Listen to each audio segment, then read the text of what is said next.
হাদির জীবনের চেয়ে ছায়ানটের হারমোনিয়াম নিয়ে কাদার সুযোগ যারা চেয়েছিল সেই সুযোগ আমরা নিজেরাই তৈরি করে দিলাম।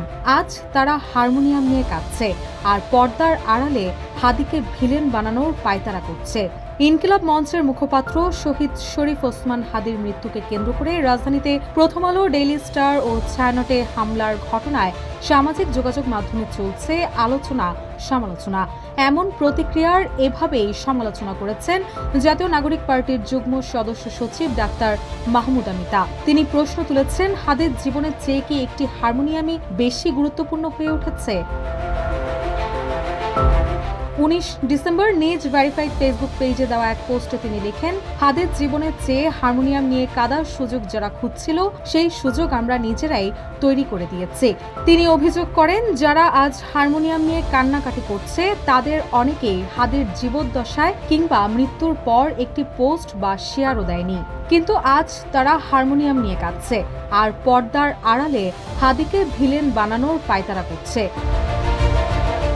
স্ট্যাটাসে তিনি উল্লেখ করেন, বাংলাদেশের মুক্তিকামী জনতার বড় একটি অংশের মধ্যে এখনও হাদির মতো বোধ তৈরি হয়নি। প্রতিটি লড়াইয়ের শহীদদের দিকে তাকালে দেখা যায় বেশিরভাগই মাদ্রাসার ছাত্র, আলেম ওলামা কিংবা সাধারণ ঘরের সন্তান। দীর্ঘদিন ধরে একটি এলিট বুদ্ধিজীবী গোষ্ঠী তাদের সাধারণ করে রাখার চেষ্টা করেছে বলেও অভিযোগ করেন তিনি।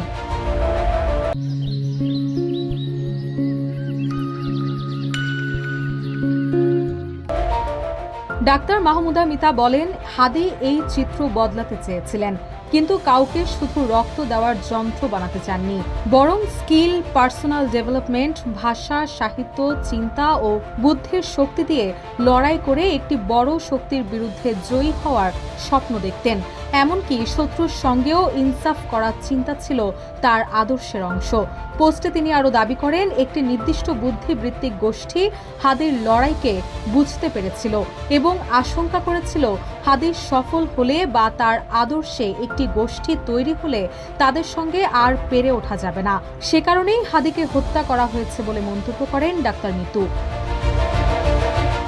সবশেষ পোস্টে মিতু লেখেন, আমাদের এখন একটাই লক্ষ্য হওয়া উচিত, প্রথমে বিচার, পরে হাজার হাজার হাদি তৈরি করা। তিনি বুদ্ধিবৃত্তিক ইনসাফের লড়াই চালানোর মতো সৈনিক তৈরির পথ খুঁজতে এবং হাদির আদর্শ সমাজে বাঁচিয়ে রাখার আহ্বান জানিয়ে লিখেন, মাথা ঠান্ডা করে জায়নামাজে বসে আল্লাহর কাছে পথ নির্দেশ ও সাহায্য চাইতে হবে।